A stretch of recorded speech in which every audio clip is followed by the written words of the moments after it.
Today I want to talk about my 2001 Ducati 750 Supersport IE.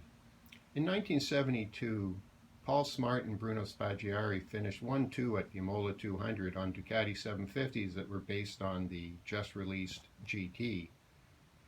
Soon after, Ducati made a model for sale for the public called the Supersport 750 Supersport, which had the bevel-driven overhead cam, but desmodromic valves. Over the years, Ducati made several Supersport models, a 750 and a 900. By 1991, they had produced a bike that became very popular in no small part thanks to Hunter S. Thompson's review in Cycle World called Song of the Sausage Creature. I'll put a link to that on this post.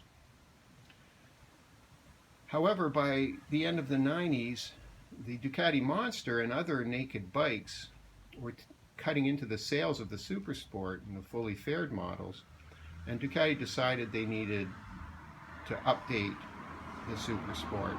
They hired a designer named Pierre Terblanche, who did a complete revision of the styling. Unfortunately, that wasn't embraced by Ducatisti or others. Over the years, it's kind of grown on me, but let's take a look. From the slab-sided traditional styling of the Supersports, Pierre Terblanche created this much more swoopy styling. So if you take a look at the fairing, you can see all the curves in there. Take a look at the headlight even. Instead of the square headlight of the previous model, you've got, well, I don't know what shape that is, but there it is. And he changed the seating position a bit, so the bike is a lot higher than the previous model, and you're a little bit more forward. Certainly not as far forward as, say, a 748 or 916, but it's a bit more racy than the Supersport had been. Looking at some of the features on this bike, it's got dual front Brembos with the 4-piston calipers. It's got the 3-spoke Brembo wheels, front and rear, Brembo brakes on the back. The 750 came with Showa forks, and the 900 came with adjustable Showa forks. I put the 900 forks on this bike for that reason. I prefer to have the adjustability. And the shocks, there were a couple of different shocks that would be available for this bike, but I replaced, this one had a Showa on it. I've replaced it with an Öhlins. I've also put the Sargent seat on this bike. And the previous owner, Rob, had installed carbon high pipes for the exhaust, although I have all the original pieces, of course. And I've done a couple other little things to it. When Rob had this bike, it had the half fairing on it. I put the full fairing on because I just like it better. As I said, the styling's grown on me, but also because though it hides the engine, it also hides the exhaust. If you look under here, that's the exhaust pipe that hangs down very low. Without that fairing, it's the only thing I see, and I didn't want to see it anymore.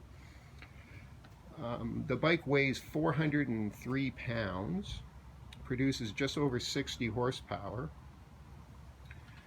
It's fun to ride. The engine is torquey as all get out, right from the start, right up through the mid-range to the red line, which isn't even indicated on the tach here, but it's 9,000 RPM. Not much happens after 8, and you'd rarely take it that high anyway. Apparently it will do 12-second quarter miles and reach a top speed just over 200 kilometers an hour.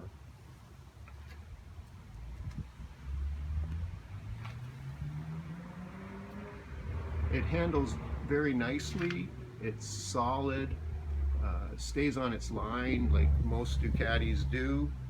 The brakes are just amazing. In fact, once during an emergency stop, I stood it on its front wheel.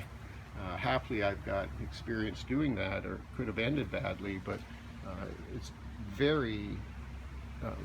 a lot of feel in those brakes. The riding position, as I mentioned, is a little bit racy, but it's not too racy, and that seat makes it comfortable for a long time. Overall, I think they're underrated bikes. You do have to get used to the styling if you want to own one, but they come up every now and then for pretty good prices. The IE means fuel injection, so that's the major difference between this and the more traditionally styled models that were earlier. And the fuel injection helps a lot for throttle response and just overall reliability. I think they're great bikes. Hope you like this video. See you next time.